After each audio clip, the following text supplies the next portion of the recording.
This channel does not promote any violent, harmful, or illegal activities. All content provided by this channel is meant for an educational purpose only.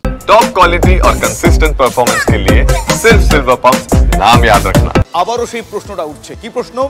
Kolkata উত্তর। আর কলকাতা উত্তর বললেই যেই দুই রাজনৈতিক ব্যক্তিত্বের সংঘাত, দ্বন্দ্ব একেবারে সর্বজন বিদিত তাদের নাম চলে আসে। আপনারা জানেন সুদীপ বন্দ্যোপাধ্যায় এবং কুণাল ঘোষ। আজ সকালে সুদীপ বন্দ্যোপাধ্যায়ের সুস্থতা কামনা করে একটা পোস্ট করেন কুণাল ঘোষ। কুণালকে কেউ ভুল তথ্য দিয়েছেন, খোঁচা দিয়ে পাল্টা মন্তব্য করেন সুদীপ পত্নী নয়না বন্দ্যোপাধ্যায়।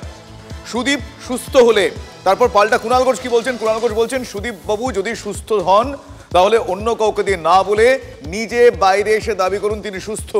বিকেলে সুর চড়িয়ে এই পোস্ট করেন কুণাল ঘোষ আবারও। ফলে জেলা সভাপতির অঙ্কে মূলত কলকাতা উত্তরে এই দ্বন্দ্বটা প্রকট হয়েছে বলে অভিজ্ঞ মহল মনে করছে। তৃণমূল সূত্র সেই মারফত জানতে পারা যাচ্ছে যে ইতিমধ্যেই উত্তর কলকাতা জেলার বেশ কয়েকজন কাউন্সিলর এবং বেশ কয়েকজন নেতা তারা কুণাল ঘোষকে আগামী দিনের জেলা সভাপতি হিসেবে মানতে শুরু করে দিয়েছেন। আর সেদিক থেকে সুদীপ বন্দ্যোপাধ্যায় অসুস্থ হলে তার হাত থেকে জেলার ব্যাটন বেরিয়ে যেতে পারে। কুণালের সকালের পোস্ট তেমনই কোনো ইঙ্গিত দিল কিনা এই বিষয়টা নিয়ে কিন্তু রাজনৈতিক মহলে জোর জল্পনা। ফলে আবারও সুদীপ কুণালের মাঝে একটা বনাম বসে গিয়েছে। নয়না বন্দ্যোপাধ্যায় তিনি কি বলেছেন একবার আপনাদের শোনাই। আজকে কুণাল ঘোষ এটা পোস্ট করেছেন এবং আজকে এক্ষুনি কুণাল ঘোষ সাংবাদিক বৈঠকে বললেন যে আমার কাছে খবর আছে সুদীপ দা নিশ্চয়ই অসুস্থ আছেন। সুদীপ বন্দ্যোপাধ্যায় সত্যি অসুস্থ, আমি সেটাই শুধু আপনাকে জানতে চাই। আমি এসব নিয়ে কিছু বলবো না। দেখুন, আমি সকাল থেকে এইসব পোস্ট আর হ্যান ত্যান এগুলো বলছি, but he is fine. I am telling you this much. Okay, Kunal দা হয়তো মিসইনফর্মড আছেন বা কিছু। শুনলেন আপনারা কি বলেছেন নয়না বন্দ্যোপাধ্যায়। আমার সহকর্মী সায়ন্ত ভট্টাচার্য এই মুহূর্তে আমার সঙ্গে রয়েছেন। সায়ন্ত, বিষয়টা অনেকদিন থেকেই ট্র্যাক করছে। আমি খুব কনসিয়াসলি ট্র্যাক বললাম শব্দটা, কারণ গোটা বিষয়টা কোন ট্র্যাকে যাচ্ছে আমাদের তো জানা নেই। এই মুহূর্তে সায়ন্ত তোমার কাছে এই প্রশ্ন নিয়েই যায়, এই যে জেলা সভাপতির ব্যাটন আগামী দিনে কার হাতে যাবে, তারই কি এটা একটা প্রিলিউড বলে মনে হচ্ছে? আগাম একটা পরিসর তৈরি করা এমন একটা কোনো বিষয় উঠছে? কারণ প্রশ্ন এই পোস্ট ঘিরে আজ খুব প্রকট হয়েছে। একদমই। দেখো, উত্তর কলকাতার জেলা সভাপতি কে হবে তৃণমূলের তরফে, সেটাই কিন্তু আগামী দিনে সবচেয়ে বড় প্রশ্ন হয়ে উঠছে। কারণ সুদীপ বন্দ্যোপাধ্যায় যে লোকসভা নির্বাচনের আগেও অসুস্থ ছিলেন সেটা কিন্তু দলের অনেকেই মেনেছেন। এমনকি তাকে লোকসভা নির্বাচন যখন তিনি প্রতিদ্বন্দ্বিতা করতে নেমেছিলেন তখনও তাকে দেখা গিয়েছিল যে তিনি বেশ কিছু ক্ষেত্রে অসুস্থ হয়ে পড়ছেন। এই অবস্থায় দাঁড়িয়ে কলকাতা উত্তর জেলা, যেটা তৃণমূলের অত্যন্ত গুরুত্বপূর্ণ কারণ সেখানে পদ্ম শিবির যথেষ্ট শক্তিশালী, সেই জায়গায় দাঁড়িয়ে এই কলকাতা উত্তরের ব্যাটন কাকে দেবে সেটাই কিন্তু মূলত প্রশ্ন হয়ে দাঁড়ায়। কুণাল ঘোষ, যাকে গত কয়েকদিন ধরে দেখা গিয়েছে যে বিভিন্ন তৃণমূলের গোষ্ঠীদ্বন্দ্ব হোক বা কাউন্সিলর বনাম অন্যদের লড়াই হোক, সেখানে কুণাল ঘোষকে দৌড়ে গিয়ে সেই পরিস্থিতি সামলানো অথবা তাদেরকে নিজের অফিসে ডেকে পরিস্থিতি সামলাতে কে নির্দেশ দিয়েছেন? দলীয় সূত্রে খবর তৃণমূল সুপ্রিমো তথা মুখ্যমন্ত্রী মমতা বন্দ্যোপাধ্যায় কুণাল ঘোষকেই এই নির্দেশ দিয়েছেন। এই অবস্থায় দাঁড়িয়ে সুদীপ বন্দ্যোপাধ্যায় যদি অসুস্থ হবার বিষয়টি প্রকাশ্যে চলে আসে তাহলে কিন্তু জেলা সভাপতি, যেটা সব থেকে কঠিন অবস্থায় রয়েছে এখন উত্তর কলকাতায়, সেটা কিন্তু সুদীপ বন্দ্যোপাধ্যায়ের হাতে থাকবে না। কারণ তার মানে সায়ন্ত, এই যে অসুস্থ উনি কিনা এই প্রশ্নটা কেন উঠছে? এই প্রশ্ন উঠছে কুণাল ঘোষের আজকের পোস্ট। সেই পোস্টের পর নয়না বন্দ্যোপাধ্যায় আমাদের কিছুক্ষণ আগে আমি সেই তোমার সঙ্গে টেলিফোন কনভারসেশন শোনালাম, তিনি বলছেন যে মিস ইনফরমেশন গেছে। তারপর কুণাল ঘোষ একটু রেগেই যান। পাল্টা রেগে কি বলেছেন সেটা একবার দর্শকদের শোনাই, শুনে আমি আসছি তোমার কাছে। এই তথ্যটা আমার কাছে সঠিক আছে, ওনার স্ত্রীর কাছে সঠিক নেই। আমি বলছি সুদীপ বন্দ্যোপাধ্যায় অসুস্থ মানে সুদীপ বন্দ্যোপাধ্যায় অসুস্থ।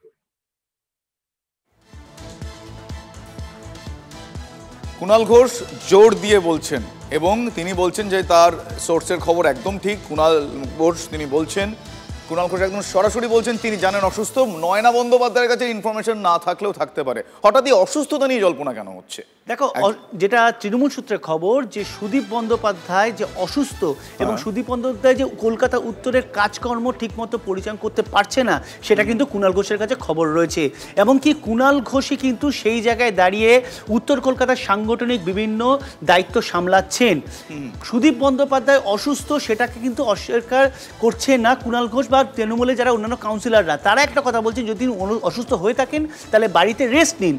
কিন্তু সুদীপ বন্দ্যোপাধ্যায় সেটা চাইছেন না। কুণাল সুদীপ বন্দ্যোপাধ্যায় যারা ঘনিষ্ঠ মহর্ষদ জানিয়েছেন সেটা যদি হয় তাহলে কিন্তু একজনের অসুস্থতা নিয়ে খুব সিম্পল স্পেসিফাইড আমার বিষয়টা জানার আছে যে একজন বরিষ্ঠ একজন মানুষ তার অসুস্থতা নিয়ে এই মিসকমিউনিকেশন মিসইনফরমেশন চলে যাওয়া সেইটা কেন হবে, তার কি প্রেক্ষাপট থাকতে পারে, কি কারণ থাকতে পারে? দেখো মূল বিষয় হচ্ছে সুদীপ বন্দ্যোপাধ্যায় অসুস্থ এই বিষয়টি যদি প্রকাশ্যে চাউর হতে শুরু করে বা প্রকাশ্যে চলে আসে, আর সুদীপ বন্দ্যোপাধ্যায় অসুস্থ ঘরে গৃহবন্দী, তাহলে কলকাতা উত্তরের বেতন সেটা আজকে কুণাল ঘোষের হাতে যেটা যেতে শুরু করেছে সেটা পুরোপুরি চলে যাবে। সেটা কোনোভাবেই সুদীপ বন্দ্যোপাধ্যায় অর্থাৎ কলকাতা উত্তরের জেলা সভাপতি চাইছেন না। আর সেটা যদি চলে যায় তাহলে কেন তুমি জানো যে লোকসভা নির্বাচনের প্রচারে গিয়ে মুখ্যমন্ত্রী মমতা বন্দ্যোপাধ্যায় বলেছিলেন যে আগামী বার থেকে লোকসভায় আর কলকাতা উত্তরের সিটে সুদীপ বন্দ্যোপাধ্যায়কে নির্বাচন করতে দেওয়া হবে না বা তাকে দাঁড় করানো হবে না। সেই জায়গায় যদি কলকাতা উত্তরের জেলা সভাপতি পদটাও চলে যায় তাহলে কিন্তু তার যেটা মনে করছে রাজনৈতিক মহল তিনি কোথাও হতাশায় ভুগবেন। আর সেই জায়গা থেকেই তিনি যে অসুস্থ সেটা কোনোভাবে প্রকাশ্যে আনতে চাইছেন না। এবং সেটা যেটা তিনি দলীয় সুপ্রিমোকে জানিয়েছেন যে অসুস্থ হতে পারেন কিন্তু এতটা অসুস্থ নয়। কিন্তু কুণাল ঘোষ যেটা আমাদের বারবার করে জানাচ্ছেন যথেষ্ট অসুস্থ, যদি অসুস্থ না হয় তাহলে তিনি নিজে এসে দাবি করুক যে তিনি অসুস্থ না। এই দাবি করতে বলা হচ্ছে যে তিনি অসুস্থ না হলে নিজে এসে দাবি করুক, এই দাবি করছেন আবার কুণাল ঘোষ। তার কারণ নয়না বন্দ্যোপাধ্যায় সুদীপ বন্দ্যোপাধ্যায়ের স্ত্রী, তিনি বলেছেন যে তার কাছে ইনফরমেশন নেই, কুণালবাবু বলছে তার কাছে ইনফরমেশন আছে। তবে এই প্রথম নয়, এর আগেও কিন্তু এই সুদীপ বন্দ্যোপাধ্যায়কে উদ্দেশ্য করে বেশ কিছু কথা কুণাল ঘোষ বলেছিলেন। আসুন একবার স্মরণ করি। সুদীপ বন্দ্যোপাধ্যায় ৭৮ বছর বয়স, গ্রেফতারের আগে কালো চুল, গ্রেফতারের পর সাদা। আর সুদীপবাবুর অভ্যাস হচ্ছে রাত্রে বড্ড নেতা নেত্রীদের হোয়াটসঅ্যাপ করেন, ন্যাগিং টাইপের প্যান করেন। সুদীপ বন্দ্যোপাধ্যায় রোজ ভ্যালির দালাল, সিবিআইও সুপ্রিম কোর্টে গেছে, সুদীপদাও মোদির কাছে গেছেন এবং ওটা সেটেলড হয়ে গেছে। উনি স্থায়ী বেলে আছেন, ওখানে কোনো অসম্পূর্ণতা নেই। তো বিজেপি নিজের পোষ্যপুত্রদের বাঁচাবে না, কি আশ্চর্য। সুদীপদাকে দেখতে সুন্দর, শাহজাহান টাইপ চেহারা, বড় সড়ো শাহজাহান, দাড়িওয়ালা শাহজাহান। হ্যাঁ, তো ওকে দেখতে সুন্দর, আমায় দেখতে খারাপ। ওর কাছে যাদের অসুবিধা হয়, যে কর্মীরা বঞ্চিত বলে মনে হয়, তারা যাদের যেসব বাকিদের কাছে যায় তাদের মধ্যে আবার আমি একজন পড়ে যাই, সেই জন্য রাগের চোটে ডাকেনি।